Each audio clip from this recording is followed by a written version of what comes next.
सिर्फ 60 दिनों की जंग, 60 अरब डॉलर का खाम तेल ज़ाया और 27 ममालिक आलमी बैंक के दरवाजे पर। IMF की 2026 की नई आउटलुक रिपोर्ट ने दुनिया भर के लिए खतरे की घंटी बजा दी है। अमेरिका और ईरान की जंग ने आलमी मईशत को हिला कर रख दिया। सिर्फ 60 दिनों की इस जंग में दुनिया को वो मुआशी जख्म लगे हैं कि जिन्हें भरने में बरसों लग जाएंगे। इस जंग के बायस दुनिया का 60 अरब डॉलर से ज़ायद मालियत का खाम तेल सिरे से पैदा ही नहीं किया जा सका। ये नुकसान कितना बड़ा है इसे ज़रा समझ लें कि ये ईंधन अमरीकी फ़ौज की 6 साल की ज़रूरत पूरी करने, दुनिया की शिपिंग इंडस्ट्री को 4 महीने तक के चलाने के लिए काफ़ी था। दूसरी तरफ कीमतें दुगनी हुई और दुनिया भर की 20,000 से ज़ायद बैनुल-अक़वामी परवाज़ें ईंधन न होने की वजह से उड़ान न भर सकी। जंग से पहले जो तेल $70 फ़ी बैरल पर था, वो जंग के दौरान उड़ान भरता हुआ $120 की बुलंद तरीन सतह तक भी गया। अगरचे जंगबंदी के बाद तेल की कीमतें संभली, लेकिन माहिरीन ये कहते हैं कि एनर्जी इंफ्रास्ट्रक्चर, रिफाइनरीज और पाइपलाइंस की मरम्मत जिन्हें इस जंग में नुकसान पहुंचा, उसमें 1 से 3 साल का अरसा लग सकता है। खाद की कीमतें 30% तक बढ़ चुकी हैं और दुनिया भर में ग़िज़ाई क़िल्लत का ख़तरा मंडला रहा है। इस हौलनाक मुआशी तबाही का अंदाज़ा इस बात से भी लगाएं कि दुनिया के 27 ममालिक घुटने टेक कर माली मदद के लिए आलमी बैंक के दरवाजे पर पहुँच चुके हैं और अब इंटरनेशनल मॉनेटरी फ़ंड यानी कि IMF की नई आउटलुक रिपोर्ट भी ख़तरे की घंटी बजा रही है। IMF ने साल 2026 के लिए आलमी माशी नमू का तखमीना घटाकर सिर्फ 3% कर दिया। मशरिक़ वस्ता और वस्ती एशिया की माशी तरक्की का तखमीना सिर्फ 0.7% रह गया है। दुनिया की सबसे बड़ी मईशत अमरीका की शरह नमू 2.3%, यूरोजोन की 0.9% और फ्रांस की तरक्की का अंदाज़ा गिर कर सिर्फ 0.6% रह गया है। दूसरी तरफ दुनिया की दूसरी बड़ी मईशत है चीन। इसकी शरह नमू मामूली इजाफे के साथ 4.6% मुतवक्किल है। जंग शुरू होने के बाद एशियाई ममालिक में पेट्रोल की कीमतों में 30% और लातीनी अमेरिका में 15% का बड़ा इजाफा रिकॉर्ड किया गया। इस जंग की सबसे भारी कीमत पाकिस्तानी आवाम ने भी चुकाई। पेट्रोलियम मसनूआत की कीमतों में होने वाले नाकाबिल बर्दाश्त इजाफे ने आवाम का जीना मुहाल कर दिया।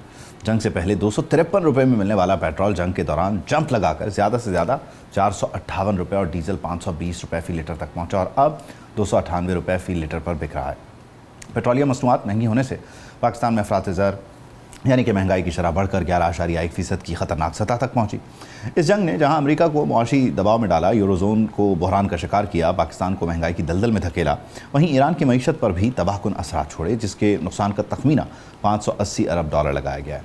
अब सवाल यह है कि कभी कशीदगी, कभी अमन के आलमी मईशत पर असरात होंगे तो क्या होंगे। और बुनियादी तौर का मेरा सवाल कि आज जुमे का दिन है, आज पेट्रोल की कीमतों को लेकर हुकूमत क्या फ़ैसला करेगी, पेट्रोलियम डिवीज़न की वर्किंग क्या है। तो बुनियादी तौर पर पेट्रोलियम डिवीज़न सजेस्ट करती है, वर्किंग करके देती है, जो वर्किंग है उनकी, उसके मुताबिक डीज़ल पर शायद 12 रुपये बढ़ाने की उन्होंने तजवीज़ दी और पेट्रोल पर 72 पैसे कम करने की तजवीज़ दी है। लेकिन फ़ैसला वज़ीर आज़म करते हैं वज़ारत ख़ज़ाना और दीगर स्टेक होल्डर्स की मुशावरत से। और आपने देखा है पैटर्न कि उमूमी तौर पर जो लेवीज़ हैं उनको एडजस्ट करते हुए या तो कीमतों को बरकरार रखा जाता है या फिर कोई बड़ा इजाफा या बड़ा जो गिरावट होती है वो उसका ऐलान कर दिया जाता है। खैर, इस सब को डिस्कस करेंगे। चौधरी अकमल साहब हमारे साथ मौजूद हैं, उनको शामिल गुफ्तगू कर। चौधरी साहब बहुत शुक्रिया, thank you for joining us. क्या आज पेट्रोल की कीमतों में इजाफा होगा? ये तो बिल्कुल एक बुनियादी सा सवाल है जो अब हर जुमे को पूछा जाता है, फिर हम बाकी आलमी मईशत को डिस्कस करते हैं।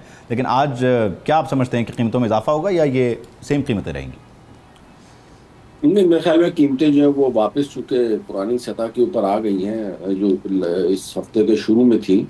दरमियान में ये जो ट्रम्प साहब ने बयान दिया था उसके बाद थोड़ी सी हाइक हो गई थी, लेकिन अब दोबारा से नीचे आ गई। तो मेरा ख्याल नहीं है कि दोबारा बढ़ाई जाएंगी। कमी का भी चांस नहीं है मेरे ख्याल में, तकरीबन मोर और लेस बराबर ही रखी जाएंगी। ठीक है, यानी कि कोई तब्दीली नहीं रहेगी। अच्छा, इसमें ओवरऑल जो इस वक्त आलमी मईशत को नुकसान पहुँचा है और ख़ास तौर पर अगर हम पेट्रोलियम के हवाले से बात करें, पेट्रो इकानमी की बात करें, तो यहाँ जो रिफाइनरीज़ को नुकसान पहुँचा, यहाँ जो स्टोरेज कैपेसिटी मुतासर हुई है, आप समझते हैं कि रिकवरी में बहुत टाइम लगेगा और ये जो इकानमी है, पेट्रो इकानमी, ये मुसलसल दबाव का शिकार रहेगी, कभी अप डाउन वाला मामला रहेगा, इसमें इस्तेहकाम अब एक ख्वाब की सी कैफियत है? देखिए, ये एक न्यू नॉर्म जो है ना वो सेट हो गया है मेरे ख्याल में। ये जो ईरान और अमेरिका का जो तनाज़ा है, और मैं शुरू से ही इस चीज़ का मेरा ख्याल था कि ये जो जंग है ठीक बहुत ज़्यादा जो है ना इसमें एक्सट्रीम लेवल जो है वो तो नहीं आएगा, लेकिन ये हल्की फुल्की झड़पें, कभी ईरान ने खिलाफ वर्जी कर दी, कभी अमेरिका ने, तो ये इस तरीके से चलती रहेंगी। और आहिस्ता आहिस्ता जो जो जो फ्यूल की मार्केट्स हैं वो इसका इम्पैक्ट लेना कम कर देंगी। लेकिन अनफॉर्चुनेटली ज़्यादा जो है ना वो उससे मुतासिर इस वजह से भी होती है कि ये डायरेक्टली जो है वो जंग पेट्रोल से ही रिलेटेड है। अब नए उम्मत से ज़ाहिर है दुनिया का तकरीबन 40% डायरेक्ट और इनडायरेक्ट जो पेट्रोल का या फ्यूल का, ऑयल का ट्रेड होता है। तो डेफ़िनेटली अगर वहाँ पे किसी भी किस्म का कोई बहरान पैदा होता है तो वो इमीडिएटली जो इम्पैक्ट करता है वो इसको ऑयल की प्राइसेस को।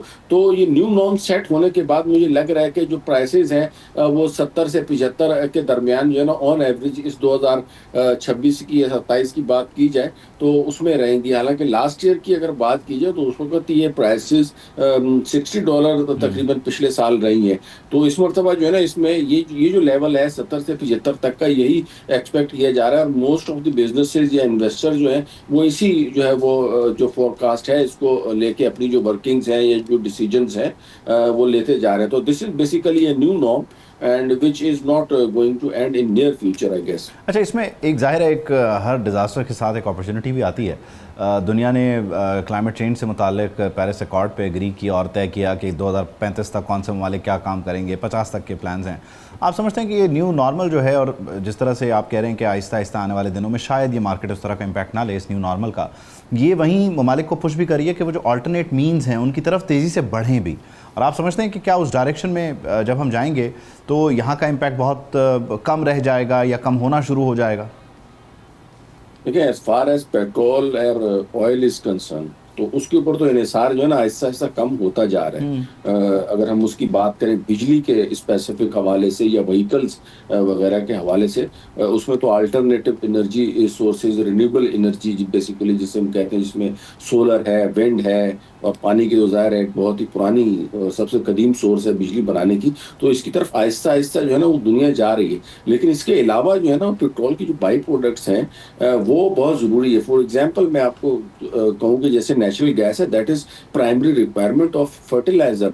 जो यूरिया खाद है आपकी, नाइट्रोजन, उसके बगैर तो वो बन ही नहीं सकती ना, उसका तो रॉ मटेरियल है ये जो गैस है। तो this is a petroleum related product और इसी के मतलब उस क्लास में बेसिकली आती है। इसी तरीके से there are number of infrastructures जहाँ पे ये चीज़ें as a raw material use होती हैं। तो आपकी बात में वजन है, ठीक है। आने वाले दिनों में पेट्रोल के ऊपर इन्हिसार कम हो जाएगा तेल के ऊपर और इसको जो है ना कर भी रही थी फोरकास्ट 2026 की जो बात करूँ, पिछले 2025 में आप देखें प्राइसेस जो है वो $60 के ऊपर इसी वजह से तो आई थी कि इंटरनेशनली उसकी डिमांड में जो वो कमी वाक़या हो रही थी। ये तो अब जंग की वजह से दोबारा से एकदम डबल के करीब जो है ना हाइक आ गया और अब स्टेबलाइजेशन की तरफ आहिस्ता आहिस्ता आती जा रही है।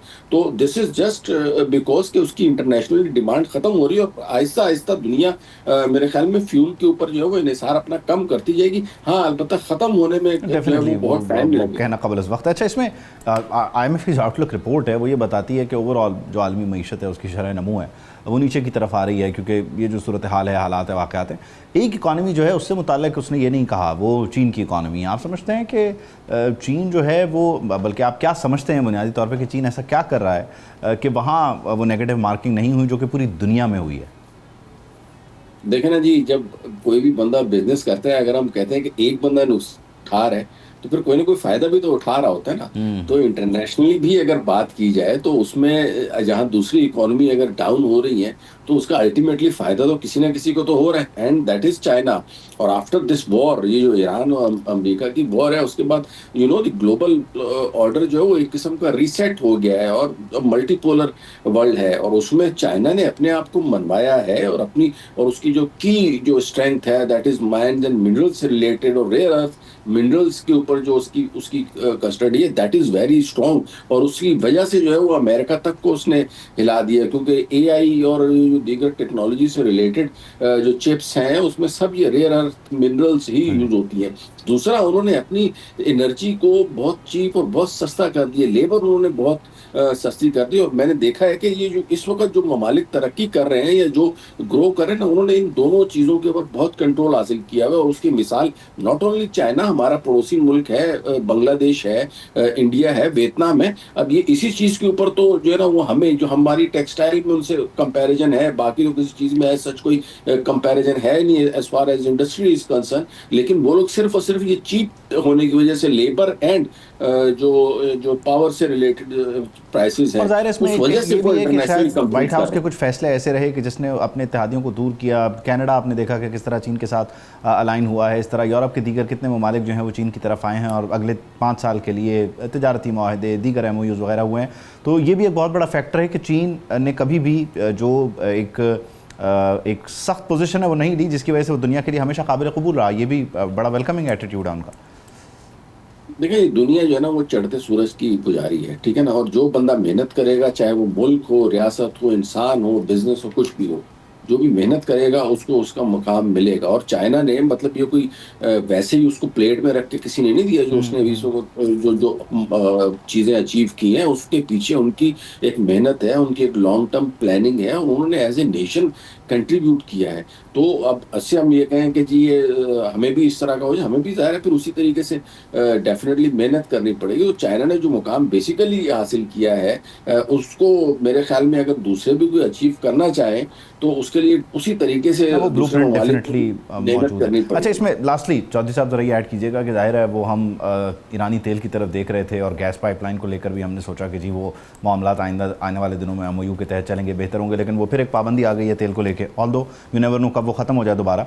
आप समझते हैं कि ये हमारे लिए भी ईरान पर तेल की सप्लाई की पाबंदी अगर लगती है तो हमारे लिए भी ये बड़ा नुकसानदेह है, क्योंकि हमारी बहुत बचत होती है टाइम की, पैसे की, दीगर हवालों से। नहीं, ईरान से तो हम अभी तेल ले भी नहीं रहे थे ना ऑफिशियली, वो तो सारा स्मगल लेकिन होके आ रहा था। हम कोशिश करना चाह रहे थे ना कि जब पाबंदियां हटती हैं तो हम इस चैनल को ज़रा यूटिलाइज करें। नहीं, मैं तो इस चीज का हामी हूं कि हमें अगर कोशिश कर मतलब इवन जो अनऑफिशियली आ रहा है तो उसको हम यहाँ पे तो ऑफिशियल कर सकते हैं। इस वक्त ईरान जो है ना बेसिकली उससे जो चाइना है, इवन इंडिया जो है, वो ये स्मगल हो के ये जो शिप्स होते हैं ना, उनको पता नहीं कौन से शिप कहा जाता है, वो ऑफिशियली नहीं चल रहे होते। तो इस तरीके से ईरान से बहुत पेट्रोल जो है ना वो लोग ले रहे हैं। हमारा तो बॉर्डर मिलता है, अनफॉर्चुनेटली हमारे आपको पता है स्मगलिंग है, और वो फिर बीच में चंद जो है वो माफियाज इन्वॉल्व हो जाते हैं, तो वो फायदा अपने तक ले जाते हैं। अदरवाइज चाइना के साथ पाबंदी अगर हो भी तो भी हम फायदा उठा सकते हैं, और पाबंदी अगर खत्म हो जाती है तो विन विन सिचुएशन है ना। तो फिर हमारे पास गैस की भी जो है ना वो अच्छी खासी मिकदार आ जाएगी, और फ्यूल का हमारे लिए कोई मसला ही नहीं रहेगा। फिर तो मसले इंशाल्लाह हल हो जाएंगे। चलें, बहुत शुक्रिया चौधरी साहब, thank you for joining us. Subscribe करें और बेल दबाएं ताकि कोई खबर रह न जाए।